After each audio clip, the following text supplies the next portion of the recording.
బద్రీనాథ్కి 3 కిలోమీటర్ల దూరంలో సరస్వతి నది పుట్టిన గ్రామం మానా గ్రామం. ఇది భారతదేశంలోని మొదటి మరియు చివరి గ్రామం. ఉత్తరాఖండ్లోని ఎత్తైన కొండల మధ్య ఉన్న ఈ గ్రామం ఎంతో అద్భుతమైన ప్రపంచానికి మనల్ని తీసుకువెళ్తుంది. సరస్వతి నది పుట్టిన ఈ మానా గ్రామానికి వెళ్ళినప్పుడు మనం తప్పకుండా చూడవలసిన 10 సుందరమైన ప్రదేశాలు గురించి తెలుసుకుందాం. మొదటిది గణేష్ గుఫ. వ్యాస మహర్షి మహాభారతం గురించి చెప్తూ ఉంటే గణేశుడు ఇక్కడే వ్రాసారట.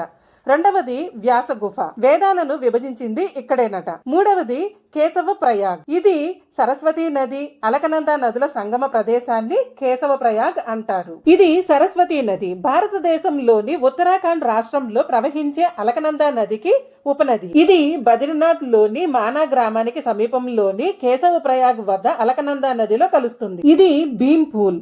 ద్రౌపది సరస్వతి నదిని దాటడానికి మహాభారతంలో భీముడు స్థాపించిన రాతి వంతెన. మానా విలేజ్ పార్కింగ్ ప్రాంతం నుండి 10 నిమిషాల నడక. ఇది స్వర్గరోహిణి మార్గ్. ఇక్కడ నుంచి స్వర్గరోహిణి సతోపంత్ 35 కిలోమీటర్లు ఉంటుంది. ఈ సతోపంత్ చేరుకోవడానికి 4 రోజుల సమయం పడుతుంది. కానీ ఈ దారిలో ఎటువంటి సౌకర్యం ఉండదు. కాబట్టి మీరే అన్ని తీసుకుని వెళ్ళాలి, అంటే ఆహారం వగైరా వగైరా.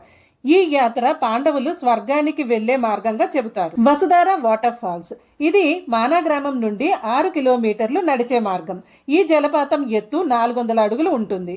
మానా గ్రామము మరియు వసుధార జలపాతం సాధారణంగా మే 2వ వారం నుండి అక్టోబర్ లేదా నవంబర్ వరకు బద్రీనాథ్ ఆలయం తెరిచి ఉన్నప్పుడు పర్యాటకులకు అందుబాటులో ఉంటుంది. ఇది పాండుకేశ్వర్. పాండవుల తండ్రి అయిన పాండురాజు శివుడిని పూజించిన ప్రదేశం.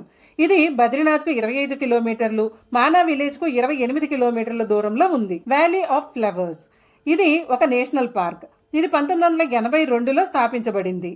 మానా విలేజ్ కు 44 కిలోమీటర్లు, బద్రీనాథ్ కు 39 కిలోమీటర్ల దూరంలో ఉంది. ఈ పార్క్ జూన్ నుండి అక్టోబర్ వరకు మాత్రమే తెరచి ఉంటుంది. సంవత్సరం అంతా ఫుల్ మంచుతో ఉంటుంది. 10వది హేమకుండ్ సాహిబ్. ఈ హేమకుండ్ సాహిబ్ అనేది హేమకుండ్ సరస్సు ఒడ్డున ఉన్న ఒక గురుద్వారా. ఇది సిక్కుల 10వ గురువు గురు గోవింద్ సింగ్ జీ స్వర్గపు నివాసం అని నమ్ముతారు.